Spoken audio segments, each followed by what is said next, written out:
Prezados irmãos, nos fala Paulo de Tarso que nós devemos nos alegrar sempre. E quando Emmanuel vem comentar essa palavra, essa orientação de Paulo de Tarso, nos ensina sobre a necessidade de nós, quando passamos a conhecer a vida com um entendimento maior, quando passamos a entender quais são as nossas obrigações, todas as misericórdias que nós recebemos, todos os atos que nós vivemos em função da bondade de Deus, nós, então, devemos realmente, em todos os momentos da nossa vida, nos alegrarmos, estarmos sempre em júbilo, porque até aquilo que nos parece como algo que vai nos dificultar, que vai nos entristecer, que vai nos aborrecer, nós vamos poder enxergar, mesmo que não seja naquele momento, mas um pouco mais à frente, com a visão um pouco mais dilatada pelo conhecimento espírita, que aquele momento foi importante para o nosso crescimento, para uma oportunidade de trabalho, para vencer uma tendência negativa que trazíamos do passado. Nos ensina ainda Emmanuel que a natureza nos dá exemplo disso, quando passa por uma tormenta, por uma tempestade, onde nós presenciamos e acompanhamos árvores que caem, ninhos de pássaros que são destruídos, mas que depois de tudo isso, o sol volta a brilhar e tudo aquilo renasce ou se renova de uma maneira muito mais forte, muito mais confiante. Então, a nossa vida também é assim. Nós não podemos deixar que a tristeza, que o pessimismo, que a revolta, que a angústia tome conta do nosso coração. Nós precisamos, sim, abrir os nossos olhos para as oportunidades que temos a cada momento para fazermos da nossa vida, a cada dia, uma caminhada que vai nos conduzir às alegrias, ao contentamento, vai nos conduzir à felicidade que nós buscamos. Nós precisamos entender que, como nos dizem os Espíritos, a tristeza é uma ferrugem que corrói as nossas almas. Que exatamente essa reclamação do dia a dia é algo que cria uma resistência destrutiva dentro de nós. Portanto, nós precisamos buscar cada dia mais o estudo da vida pela ótica espírita. Além de buscar o estudo, buscar com as nossas limitações a vivência dos ensinamentos do Cristo, para que nós, então, passemos a reconhecer tudo de bom que chega até nós. E nós podemos ficar atentos a isso. Às vezes, um atraso que nos ocasionam, nos beneficiam para que nós não tenhamos participação naquele trânsito, num momento de acidente, numa situação difícil. Tudo depende da nossa vigilância, da nossa sintonia com o bem. Passemos a nos importar mais com as coisas boas e desconsiderar aquilo que é ruim. Com certeza, dessa forma, nós vamos preenchendo o nosso coração com os sentimentos que nos aproximam de Jesus, com as emoções que nos fazem sentir bem próximo o amparo dos amigos espirituais. E assim, pouco a pouco, teremos cada vez menos motivos para tristeza, para angústia e para reclamação. Mas para isso é necessário, como Kardec nos disse, espíritas, amai-vos, espíritas, instruí-vos.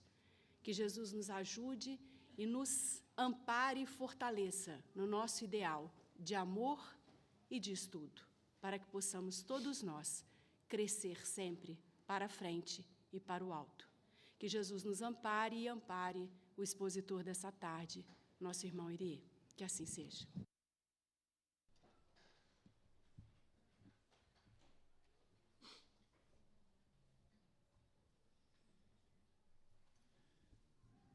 Essa questão de nós darmos tempo, nós prestarmos atenção às coisas boas. Eu estava lendo esses dias agora a biografia de um grande pintor italiano que viveu entre o final do século XIX e início do XX, e ele chamava-se Modigliani, o famoso Modi. E ele nasceu numa família muito rica e tal, e ele nasceu para ser pintor, um gênio. E ele sofria de uma inquietação. Ele nunca estava bem onde estava. Ele era naturalmente excitado. E ele criava as figuras que seriam futuros quadros, e ele discutia com ele mesmo aquilo, e nas observações que ele fazia da obra ainda no cérebro e no espírito dele, ele já discordava daquilo, e ele começava a fazer, destruía, e ele viveu a vida excitado, viveu muito rápido. E ele, nessa indisciplina, ele enveredou pela droga e pelo alcoolismo, e desencarnou, vitimado por uma doença que ele trouxe da infância, uma fraqueza crônica pulmonar. Mas é um gênio. Interessante que ele desencarnou e voltou para o plano espiritual, ainda excitado, indisciplinado, e a espiritualidade não conseguia mantê-lo dentro de uma colônia onde ele pudesse se recuperar e prestar atenção no que estava acontecendo. Então, ele era tão agarrado à indisciplina que determinaram, então, que ele voltasse à Terra no final do século passado, quer dizer, uns 80 anos após ele ter desencarnado. Ele nasceria como filho de uma família de pastores metodistas radicais no interior dos Estados Unidos, tão radical que nem energia elétrica eles usam, são os Quakers, não é? Vivem em colônias, isolados, colônias agrícolas, e ele viveria ali até uns 14 anos, que seria o tempo necessário para ele absorver materialmente a disciplina e prestar atenção nas coisas boas.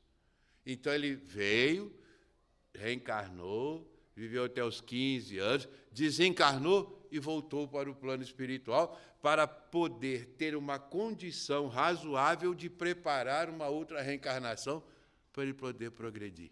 Então, olhem só, passaram-se 100 anos, 100 e poucos anos, para que ele aprendesse uma coisa simples: disciplina. Disciplina. Só isso. Então, olha como é importante para nós.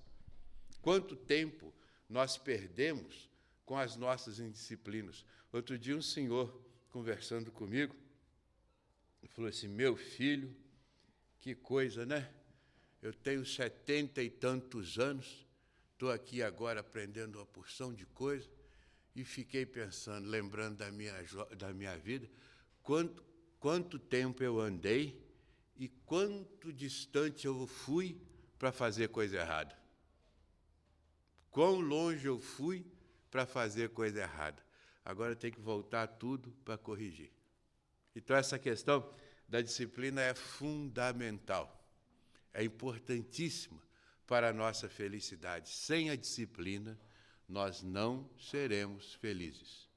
Não adianta, porque a felicidade é nossa, ou seja, ela é individual. O que me faz feliz, certamente não faz ninguém feliz. e vice-versa. A felicidade não está naquilo que nós temos, mas está naquilo que nós almejamos ser. Por isso ela é eterna. Você vai conquistando a felicidade lenta e progressivamente. Por que é lenta? Porque é eterna. Tudo que é eterno é lento, não porque precisemos de sofrer para isso. Não, porque é gradativo, depende da nossa compreensão. Para muita gente, ser feliz, ou para a larga maioria, ser feliz é possuir as coisas. Ah, se eu tivesse, se eu fosse... Aí é aquela história, a gente cai naquela história redundante, né, repetitiva, que o amigo chega para a gente e diz assim, ô, Erie, eu estou com um problema. Se você fosse eu, o que você faria? A resposta, eu faria exatamente o que você fez, porque eu seria você. Né? Agora, eu no seu lugar...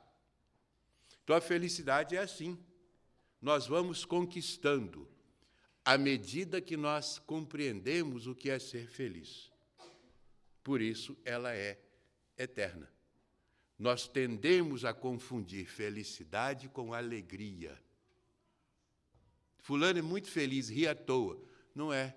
Às vezes é até um pouco debilitado mentalmente, por isso que ele ri tanto, que ele não percebe o que acontece com ele. Ele não percebe o mundo à volta.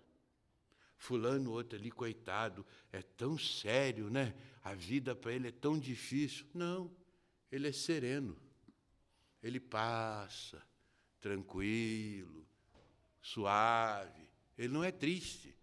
Nós julgamos sempre pela aparência. Ser feliz é ser tranquilo.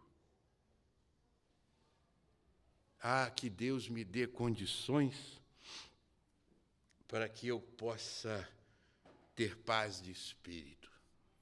Quantas vezes nós oramos pedindo a Deus paz de espírito? O que é paz de espírito?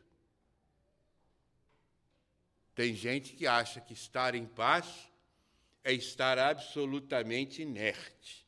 Não estou fazendo nada. Eu estou em paz. Isso é preguiça. Não é paz.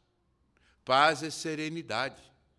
Você pode estar em meio a uma confusão de trânsito e aquele buzinaço, o xingatório, aquela confusão, não te perturba. Você está em paz. Eu queria ter paciência. Criança me irrita. Fica atrás de mim, me dá, eu quero, um pedaço, me leva, eu vou. Aí eu queria ter paciência. E o que é ter paciência? Ah, ter paciência a gente tem que aguentar. Não. Se você ficar sob pressão, aguentando, em certo momento você reage, explode.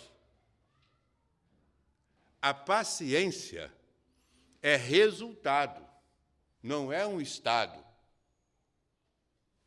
A paciência resulta do exercício da humildade. A paciência resulta da humildade. Emmanuel tem uma mensagem muito interessante, muito bonita, que ele chama de bases. Ele intitulou Bases. E ele diz assim, todas as preciosidades terrestres apresentam-se em base justa. A casa mantém o próprio equilíbrio sobre os alicerces. A escola se garante sobre a experiência dos professores, quer dizer, sobre a experiência. O que determina se uma escola é boa ou não é o prédio, nem o projeto pedagógico, é negócio que ninguém lê. É a experiência dos seus professores. Quem são os seus professores? De onde eles vêm?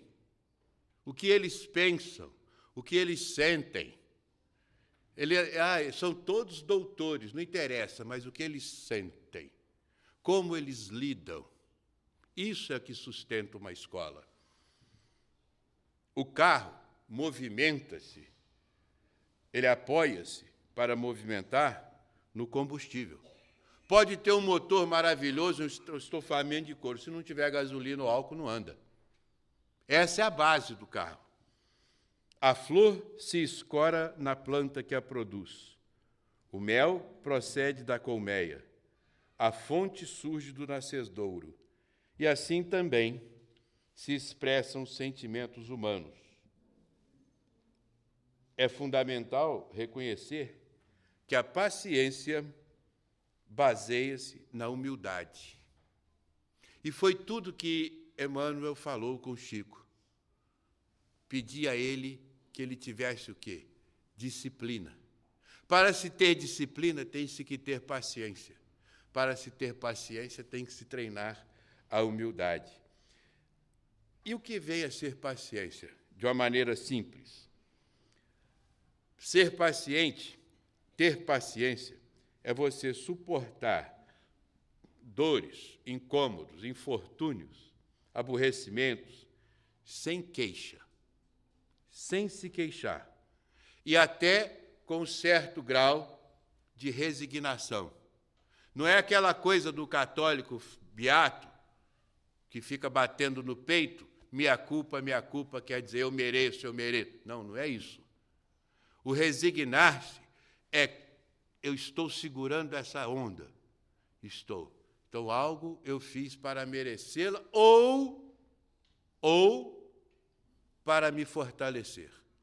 Porque o sofrimento que exige de nós a paciência para enfrentá-lo não é sempre ligado a uma questão de que eu cometi lá e estou resgatando cá.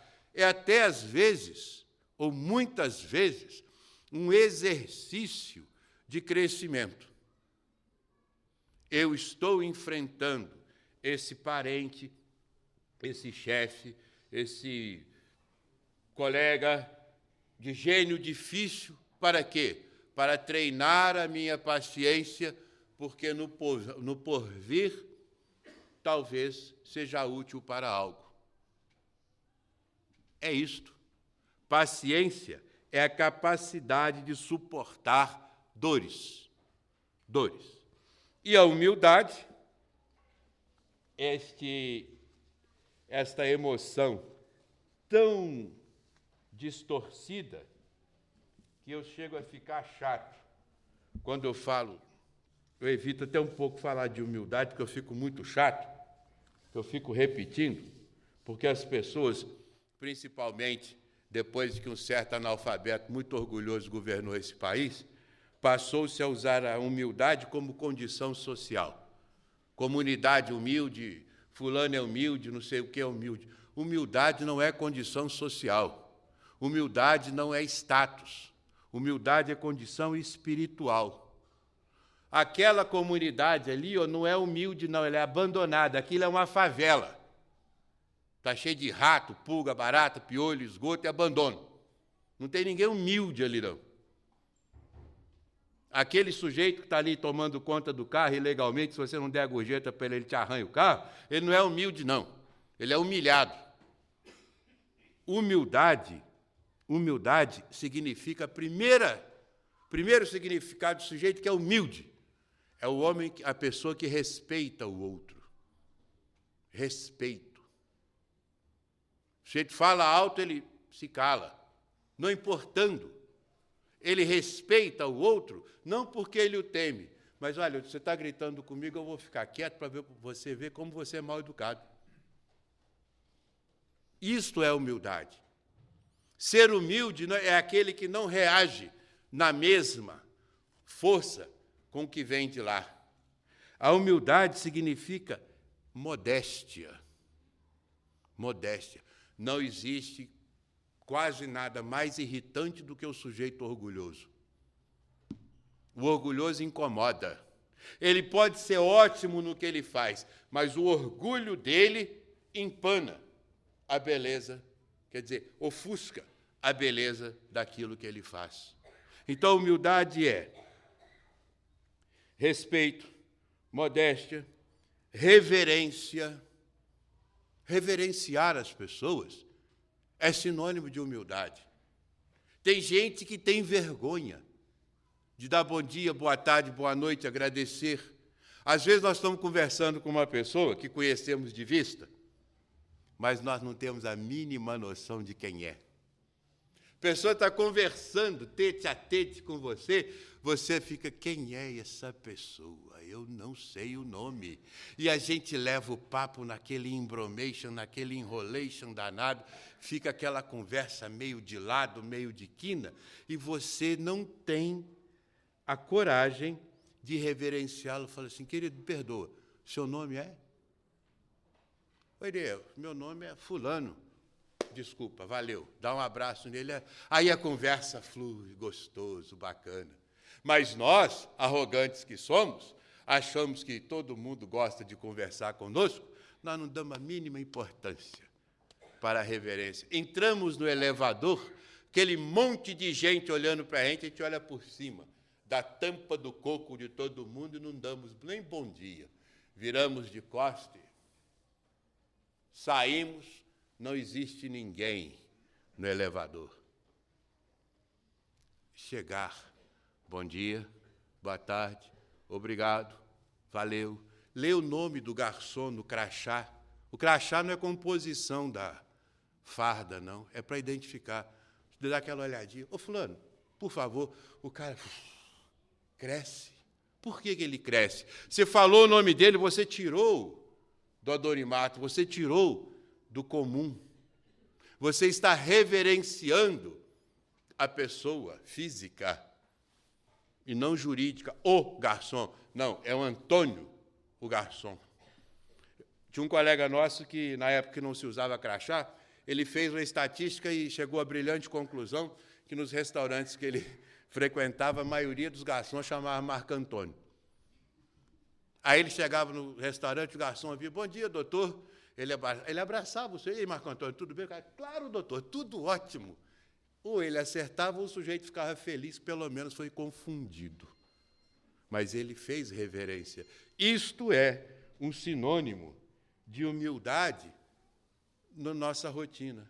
E um tantinho de submissão.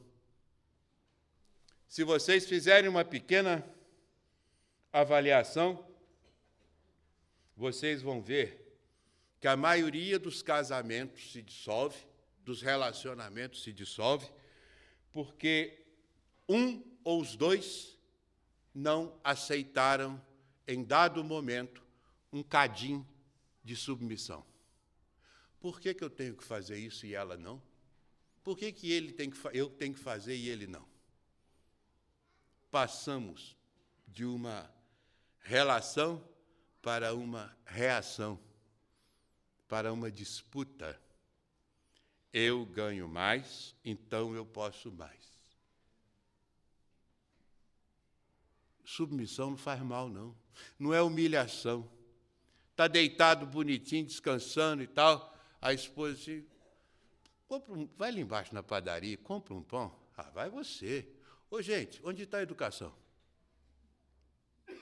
Onde está o respeito? E onde está esta submissão positiva que me faz ter condições de proporcionar uma alegria tão simples à esposa de comprar um pão? Levar o filho, que não é seu biológico, mas mora no mesmo lar, ou seja, um enteado, levá-lo ao cinema. Ah, mas o que eu tenho com isso? Ah, nada. Você só casou com a mãe dele. Ou vice-versa, o contrário, como diria. Esta submissão não significa humilhação, mas é um treino para baixar nossa taxa de colesterol de orgulho e fazermos uma sociedade mais suave. E isto nos dá condições, nos prepara para enfrentarmos no futuro desafios maiores. E aí nós vamos ter paciência. Baixado o orgulho, nós conseguimos ter um pouco mais de paciência. Como os antigos diziam, dar tempo ao tempo. Vocês já viram por que corre tanto? Para que anda tão depressa? O dia tem 24 horas, como sempre teve. E terá sempre. Mas vive-se numa aflição, numa correria. Ah, mas eu estou... Outro dia o cara falou um negócio comigo que eu achei genial. Falou assim, poxa, o povo fica tão ligado, né? Ele está tão conectado. É internet, um monte de net novo por aí. O cara está ligado ao mundo inteiro.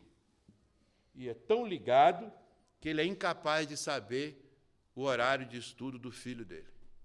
Mas ele sabe o que acontece no Japão, na China, na Holanda, na Venezuela. Mas na casa dele ele não sabe. Isto é um pouquinho desta submissão. Prestar atenção no seu mundo, no mundo à sua volta. Isto é fundamental para que nós consigamos ter paciência para vencer os desafios e conquistar aquilo para o que nós fomos criados, que é a felicidade. Nós fomos criados para sermos felizes. Somos infelizes porque, como disse o meu amigo idoso, nós vamos muito longe para satisfazer um desejo errôneo. Pedro, o pescador, estava em conversa com seus amigos e, como sempre, quando amigos de boa vontade se reúnem, surgem conversas fantásticas, né? E ele ali conversando, e surgiu exatamente essa história da paciência. Ter paciência. Ah, eu não vou ali porque eu não tenho paciência. E quem não tem paciência sofre muito, viu? Sofre muito. Hoje eu vi isso no trânsito. De manhã cedo nós estávamos indo, eu e a Alda estávamos indo lá para o Bandeirantes, e o trânsito dá aquelas enroladas, né, de vez em quando. Um mais nervosinho, mais poderoso, empurra um pouquinho, o outro empurra. Eu sei que no cruzamento ali a coisa ficou esquisita. Aí o sujeito da minha frente avançou com o carro. Avançou. Aí os carros de lá passaram, ele ficou preso no meio do caminho. Eu fiquei olhando e ele buzinando. Falei, a buzina vai fazer você andar. Eu fiquei pensando, coitado, ele era cedinho ainda, estava sofrendo ali. Quem não tem paciência sofre muito. Então lá, Pedro, com seus amigos, batendo um papo, e Pedro, então, contou uma história. Ele conta uma história que, numa floresta muito distante, há de se lembrar que onde Jesus viveu era deserto, então não existia floresta. Então, as florestas eram sempre muito distantes. Então, a floresta muito distante, 3 árvores frondosas, lindas, maravilhosas, estavam conversando. E uma perguntou para a outra assim, qual é o seu desejo? O que você quer ser? Quando te derrubarem, o que você quer ser? Aí a árvore respondeu, a primeira árvore. Ela explicou que sonhava ser utilizada na construção de um grande trono para o maior soberano da terra. Aí as outras 2 escutaram. Aí a primeira perguntou para a segunda, e você? O que você quer ser? Aí ela falou, bom, você quer ser o trono. Então, eu quero ser utilizada para a construção de um grande carro que vai transportar o maior dos tesouros deste seu grande soberano da terra. Tá. Aí a segunda perguntou para a terceira, e você? O que você quer ser quando você for derrubada? Ela falou assim, bom, você vai ser o carro, você vai ser o trono, então eu quero ser a torre. Eu quero ser a torre que vai imperar soberana nos domínios deste grande rei, indicando para todos que aquele é o caminho da glória. E aqueles sonhos das árvores foram sendo repetidos por elas. E todos os vegetais, todos os arbustos e flores da floresta ouviam aquilo e comentavam entre si: olha, aquelas 3 doidas lá, que elas estão querendo ser. E aquilo foi ganhando espaço, foi ganhando, foi subindo aos céus. Um dia, o mensageiro de Deus desceu à terra e falou com as árvores: olha, meu nome, eu sou um mensageiro de Deus. Eu venho em nome do Altíssimo dizer a vocês 3 que as suas mensagens, os seus sonhos, os seus pedidos chegaram a Deus, chegaram ao mais alto dos céus e serão atendidos um dia. As árvores ficaram muito felizes de saber que aqueles sonhos chegaram ao Altíssimo e seriam elas o carro, o transporte e a torre daquele soberano, que um dia aconteceria isso. E o mensageiro foi embora. E passaram-se muitos e muitos e muitos anos, e nada das árvores serem derrubadas, e tudo continuava o mesmo, e as florzinhas embaixo já começavam a fazer chacota delas, né? E aí, suas doidas, já estão pensando mesmo que vão ser trono, que vão ser carro do rei, vocês vão ficar aqui, vão apodrecer na floresta. Um dia, uma horda de lenhadores invade a floresta e derruba tudo. E aquelas 3 árvores de gigantesco porte vão ao chão e foram sendo desgalhadas, amputados os seus braços, com muito cuidado e violência, e elas foram arrastadas em pequenas toras, divididas em toras razoáveis, e foram sendo arrastadas para lugares distantes e separadas. Elas, então, nos seus troncos cortados, empilhados em cantos distintos, mas jamais deixaram de perder a confiança, elas, em momento algum, perderam a confiança naquela mensagem do anjo que veio. Ficassem tranquilas que o pedido seria atendido. Depois de viajarem muito em carroça, lombo de animais, a primeira árvore, que sonhava em ser o trono do rei, foi comprada por um criador de cabras. E ele, então, este velho criador, chamou o filho, que era um artesão exímio, falou com ele: escave esse tronco e transforme-o num coxo para os nossos carneiros.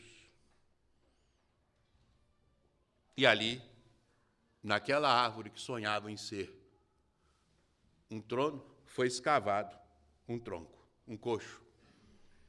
A segunda árvore foi adquirida por um velho construtor. Ela sonhava em ser um carro de transporte real e foi transformada num construtor na beira de um lago, num barco muito tosco, e ficou lá pelo canto. E a terceira árvore, que sonhava em ser um grande pórtico para orientar os viajantes no domínio daquele grande reino que um dia viria, foi comprada e recolhida num canto de uma estranha oficina, onde se faziam apenas objetos de tortura para os malfeitores. As árvores estavam separadas, dilaceradas, transformadas, mas não deixaram em momento algum de acreditar na promessa que veio do Supremo. E obedeceram o silêncio e as orientações. Acalmem-se e aguardem, pois os seus sonhos serão ouvidos. Não questionaram e acataram. E no bosque, aquelas flores, aqueles galhos, aqueles arbustos que debochavam, passado tantos anos, e eles não ouviram falar da chegada do tal reino, os arbustos se tornaram descrentes. Muitos murcharam, outros não mais frutificavam, e até as suas folhas caíram, e nem sombra eles produziram. Deixaram de lado a alegria e a floresta acinzentou-se. Muitos anos depois, correu uma notícia na floresta, e os arbustos se assanharam. A notícia era que aquelas 3 árvores, que há tantos e tantos anos, já décadas e décadas, tinham feito seus pedidos, os pedidos foram atendidos. E todos os sonhos foram realizados nas suas gloriosas solicitações. A primeira árvore, na qual foi talhado o coxo para os carneiros e cabras, um dia, aquele coxo foi limpo e uma panagem tosca, muito simples, forrou a madeira e naquele lugar foi depositado um menino pelas mãos de sua mãe, Maria de Nazaré. E aquele coxo serviu de berço para o maior dirigente do mundo.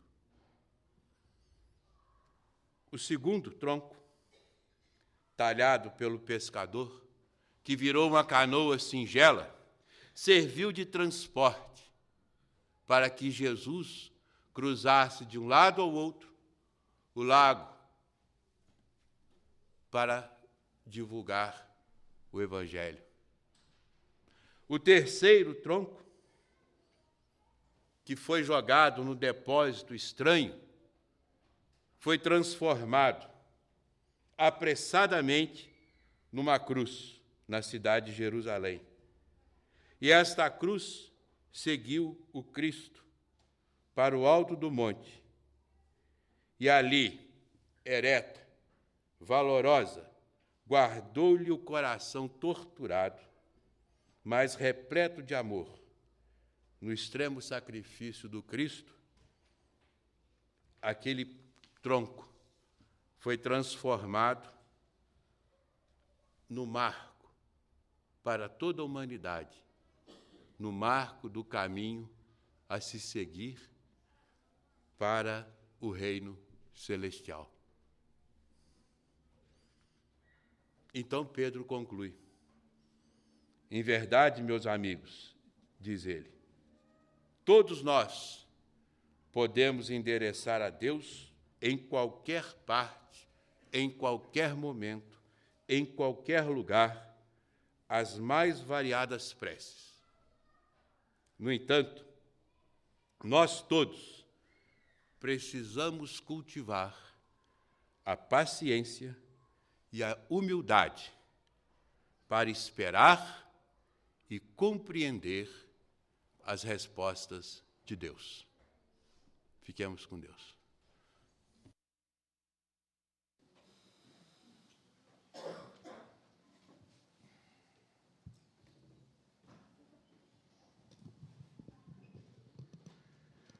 Dentro desse ambiente de estudo e de amparo espiritual, vamos encerrar a primeira parte da nossa reunião com as palavras da nossa irmã Isabel.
O mundo é uma escola, já sabemos disto. E na escola, o professor ensina e de vez em quando ele vem e aplica um teste para observar se o seu trabalho foi ouvido, foi aceito, foi estudado, foi respeitado.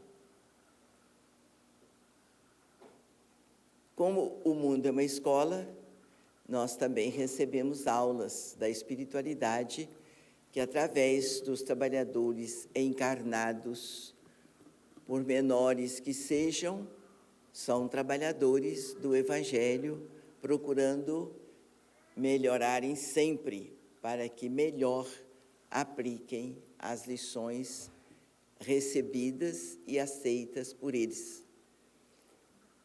E é preciso que os professores, entre aspas, porque na doutrina espírita não tem professores, tem estudantes. Todos são estudantes. Os que falam e os que ouvem são estudantes. Mas tem aqueles que já são os beneficiados da última hora. Tem deveres com aqueles que ouvem. E nós estamos no fim de ano, época do teste. A espiritualidade se faz presente e se pronuncia. Ela dá nota aos trabalhadores, dá nota aos frequentadores das aulas e dá nota ao trabalho de forma global. Até o ambiente que os trabalhadores e os assistentes fazem, recebe uma nota. O ambiente, esse ambiente que nos recebe, nós temos deveres com este ambiente. Razão por que nós precisamos vigiar e orar a mensagem de Jesus, principalmente nos dias de reunião. Ter um pouco de cuidado com o que falamos, com o que fazemos, até com aquilo que pensamos, porque erramos também pelos pensamentos. Às vezes não temos oportunidade de aplicar os pensamentos, ou então já somos um tanto vigilantes. Pensamos, mas já somos, de certa forma, educados. E nós precisamos fazer isto. Estamos no fim de ano para fazermos uma visita ao nosso ontem, às nossas atitudes, e observarmos o nosso presente. E vamos ver se nós aprendemos alguma coisa da doutrina espírita, que tão bem é falada nesta casa. Sem medo de errar, tão bem divulgada é a doutrina espírita. Porque a gente divulga a doutrina espírita não é só com a palavra, mas com as atitudes, com o trabalho apresentado. E os frequentadores devem ser os testemunhas desse trabalho que os trabalhadores desta casa realizam durante o ano e vêm realizando há 62 anos. Uns naturalmente mais novos, mas com intensidade de amor e de dedicação. E os frequentadores têm igual responsabilidade, já que não existe professores. Somos todos estudantes da Boa Nova. Uns chegaram há mais tempo, estão a passos estreitos no caminho do progresso. Outros chegaram há menos tempo, mas cujos passos estão mais largos no caminho do progresso. Tudo isso nós precisamos observar. E todo o trabalho aqui feito, dito e realizado é em favor do progresso coletivo. Não tem fantasia. É a verdade de Deus que Jesus nos trouxe e exemplificou, e a doutrina espírita vem trazendo, através dos séculos, com lutas com a arma do amor, da sinceridade, da lealdade ao nosso Mestre Jesus. E os trabalhadores da última hora lutam consigo mesmo para acertar as veredas da própria vida, para controlar todo o ambiente, todas as dificuldades que o mundo materialista ainda apresenta aos trabalhos e ao Evangelho do Cristo. Ainda. Mesmo as religiões ditas cristãs estão cansadas. Estão cansadas porque não tem volta do público. O povo gosta de festa. Nós também gostamos de festa, mas não tem a ver com a religião. Religião é estudo das verdades de Deus, é o recolhimento com os trabalhadores espirituais, é assumir responsabilidade com o trabalho que um dia nos deu um pouco de paz, nos despertou para o bem. Tudo o que a doutrina nos passa, como nos passou agora a nossa irmã, é para o nosso progresso espiritual, que significa alegria, saúde, paz aqui na Terra.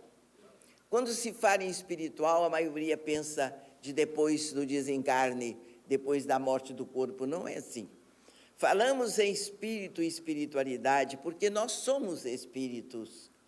Nós somos trabalhadores da espiritualidade aqui na Terra, em favor dos espíritos presos ao corpo físico, muitas vezes surdos para as coisas de Deus. As coisas de Deus que nos felicitam aqui na Terra. Por isso nós falamos que Deus nos criou para sermos felizes aqui na Terra. Se não for assim, nós não estaríamos aqui habitando um planeta criado pelo Cristo, a maior e a mais bela, sublime mensagem que desceu à Terra. Se aqui não fosse importante para nós outros, Jesus não teria vindo aqui e viver tudo o que ele viveu para deixar a mensagem que ele trouxe de Deus, o Pai, Criador de todos nós. Não só Criador do Cristo, mas de todos nós. Só que nós, a humanidade, não acordamos para Jesus, como não acordamos para Deus, porque nós ainda matamos em nome de Deus, nós ainda prejudicamos e falamos da nossa religião. É lamentável. Por isto que os centros espíritas não estão lotados, porque o centro espírita, a doutrina espírita, pede respeito à vida, aconselha e orienta o progresso contínuo do ser humano aqui na Terra, se preparando para ser feliz aqui e para ser feliz nos planos espirituais, porque para lá nós voltaremos um dia. A doutrina espírita prepara o ser humano, todo o atraso é nosso, é do encarnado que não entende as leis de Deus e muito menos procura acertar-se com as leis de Deus. Mas a doutrina espírita é a mensagem que nasceu na manjedoura, que venceu o Calvário e continua nos falando à alma, ao espírito, das leis do Pai, amorável, bom, justo, misericordioso, que nos criou para sermos felizes. Para isto, nós temos que seguir-lhe os ensinamentos e as divinas leis. Se nós estamos fora da lei, nós vamos sofrer as consequências da indisciplina. E o mundo não tem felicidade para nos oferecer, aquela felicidade eterna que Jesus nos anuncia. Então, o espírita tem obrigação e dever com o progresso íntimo, não é o progresso dos outros, o progresso íntimo e servir de exemplo. Qualquer rebeldia fica por nossa conta, mas a doutrina é esta, é o caminho, é a verdade, é a vida.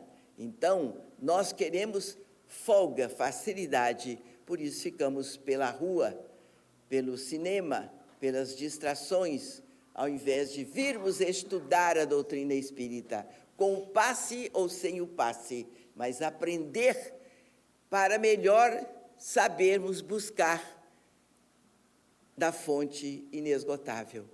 Porque se você não aprende a se ligar aos mentores espirituais, você vai precisar sempre do médium para lhe dar o passe. E é bom para os trabalhadores da última hora, porque o trabalhador precisa de trabalhar. Mas se você progredir, você vai buscar diretamente da fonte. É como beber água pura da nascente e não pegar água que já passou pelo cano, pelo o caminho todo cheio de lodo e de sujeira. Pois, por mais filtrada que ela seja, ela já correu o caminho sujo do mundo. Então, a doutrina espírita ensina você a contactar-se com as forças do bem que não lhe negam e a ninguém assistência divina. Nós precisamos aprender a entender essa filiação divina, que nós precisamos entender, que precisamos compreender que Jesus é a mensagem de luz e de esperança. Não é ninguém da terra que vai fazer milagres, que isso não existe. Existe trabalho e progresso. Felicidade é consequência. Busquemos a nossa felicidade, trabalhando, fazendo o nosso progresso em direção ao mundo espiritual, vivendo toda a felicidade que o Pai Criador nos reserva aqui na Terra. Você vai ser feliz aqui e levar luz com você para a pátria espiritual. Quando a gente ora para uma criatura que já voltou à pátria espiritual, é um carinho da família, é um carinho de quem ora. Isso faz bem para todos nós, mas a gente só recebe aquilo que merece. E a gente vai pedindo, meu Deus, ajude fulano, Jesus, mentores espirituais, ampare fulano. Por quê? Porque nós temos um pouco de preocupação com aquele espírito. Mas quando nós sabemos que aquele espírito cumpriu com os seus deveres, que ele tem, ao nosso ver, pelo conhecimento que temos da sua vida aqui na Terra, direito à paz e à luz, a gente agradece a Deus de ter convivido com aquele espírito. E por isto nós pedimos que ele seja abençoado pelo bem que ele nos fez, pelo bem que ele fez na Terra. E não que ele vai depender da sua prece para ele ser feliz. Tenha paciência, minha gente. Vamos estudar a doutrina espírita para a gente entender de onde estamos vindo, o que estamos fazendo aqui, para onde estamos indo e que bagagem estamos levando. A gente vai ser feliz aqui. Não é essa história que fala, Deus manda no céu e o dinheiro manda na terra. Não vai por aí que você vai continuar sofrendo como está sofrendo. A ignorância é uma doença lamentável. É da ignorância que vem todos os sofrimentos. Por isto, a educação é a primeira coisa, é até antes da saúde. A educação propriamente dita. Você entender a vida, entender o que significa o seu lar, o que significa o seu companheiro, a sua companheira, os seus filhos, as paredes que lhe abrigam do mau tempo. É preciso entender daquele trabalho, aquela chance que você ganhou o seu salário, respeitar a quem lhe deu a chance e respeitar quem ajuda você a manter sua empresa com as portas abertas.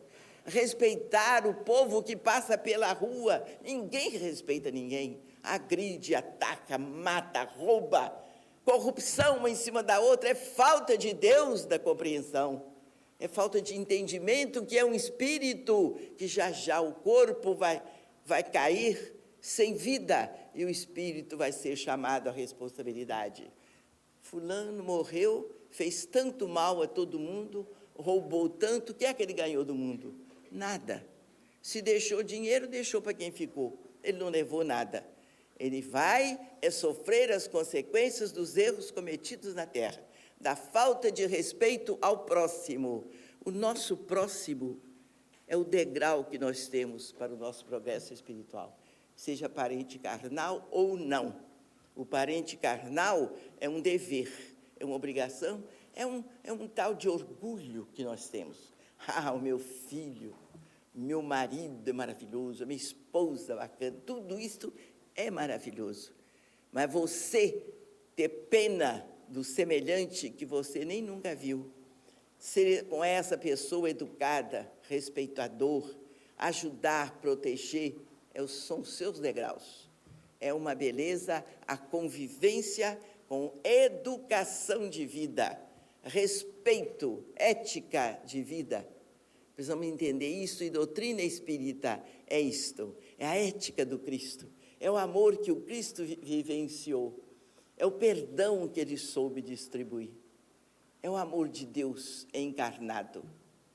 Que Jesus nos abençoe, nos pacifique e nos ensine a estudar a vida pela ótica do Espírito Eterno. Só a doutrina dos Espíritos vão nos ensinar a viver como espírito no corpo físico, como espírito fora do corpo físico, na visão da eternidade divinizada. É para isso que nós estamos na Escola da Terra, onde Jesus é o nosso grande mestre. Que Jesus nos abençoe a todos num feliz fim de semana. Assim seja.